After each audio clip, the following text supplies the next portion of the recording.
Lucky Day is the latest in a long line of Dr. Light episodes where the Doctor barely appears. Sometimes these can be a creative high point for the show, as in Blink or Turn Left, but we already had 2 episodes like this in the last season, so it's starting to feel like a bit of a lazy fallback. When there's only 8 episodes in the season, you really expect the main character to be present in all of them. Instead, Millie Gibson as Ruby Sunday is front and centre. Apparently she's still the main character. This episode feels like it's mainly just setting things up for the season finale and possibly the unit spin-off, but it works well enough. There's a genuinely unexpected twist, and the main villain is utterly loathsome and very contemporary. Initially, the focus is not on Ruby, but on new character Conrad. I'm not sure why all the young people in Doctor Who have names like Conrad and Belinda, which sound like they're from Victorian times. I guess it's possible all the old names are starting to come round again. He bumps into the Doctor twice, once on New Year's Day 2007, a week after the events of The Runaway Bride, and once in an abandoned shopping mall full of mannequins, which made me think the Autons might be coming back. Instead, the alien is a Shriek, a deadly hellhound with glowing red eyes. It's quite scary when you only see it in brief flashes, and not so much later when you see it full on. Conrad starts a podcast and racks up 80,000 subscribers, which is 79,635 more than I've got. Not that I'm counting. He interviews Ruby and they start a relationship. This is a new development. We learned nothing about Ruby's personal life in the first season. We still don't know if he's got a job or she studies or whatever, but at least we know that she's straight, so that's something. For the first half of the episode, it seems like we're just getting a standard story of how a companion adjusts to life without a doctor. There are suggestions she might have PTSD after all her near-death experiences, which could be an interesting angle to explore. All these scenes are quite reminiscent of 73 Yards, which was a much better episode. Then halfway through we get the big twist, that Conrad was just trying to expose Unit all along, and he was only pretending to enjoy having sex with Ruby. Yeah, right. It is a really good twist. The actor Jonah Hauer-King fools both Ruby and the viewers into thinking he's just a dumb macho idiot who's too proud to take the antidote that will protect him from the Shriek.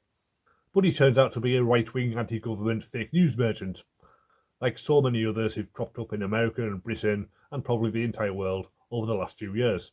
He's very different to the usual Doctor Who villains, can't be reasoned with as he won't listen to facts, like all the people in the real world who don't believe in climate change or vaccines, so he feels like much more of a real-world threat than usual. The focus shifts to Unit for the second half, perhaps to prepare viewers for the upcoming War Between the Land and the Sea spin-off, though no doubt they'll be back in the season finale as well. It makes a change to see them on the back foot for once, slandered in the media by those who think they're a waste of money.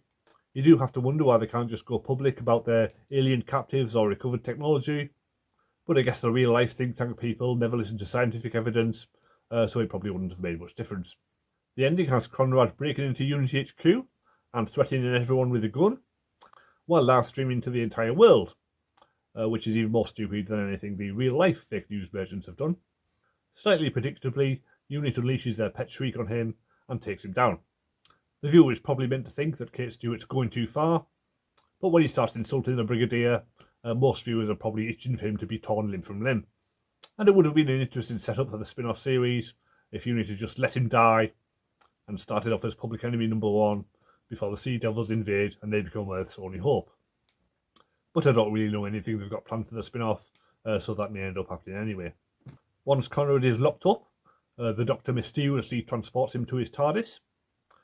It's never explained exactly how. This is just another mysterious one-off power the Doctor has, and we'll probably never see it again.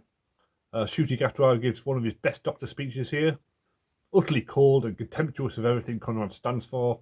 His Doctor can be far too frivolous for most of the time, so it's good to see that he still has these kinds of depths. As you might expect, it does not work, and Conrad completely rejects the Doctor's entire reality. He is then freed by Mrs. Flood, who calls herself the Governor. I don't know if that's her official Time Lord title or not, but it does indicate that he will be back for the season finale. Maybe he'll end up standing for election, although that might be a bit too obvious. Overall, it's a neat twist on the usual Dr. Light story, with some important points to be made about fake news. It's not one of the best of the season, but it's the strongest episode that Pete Buttai has written yet. And it's the first one that makes me think he might not be a bad candidate for a future showrunner.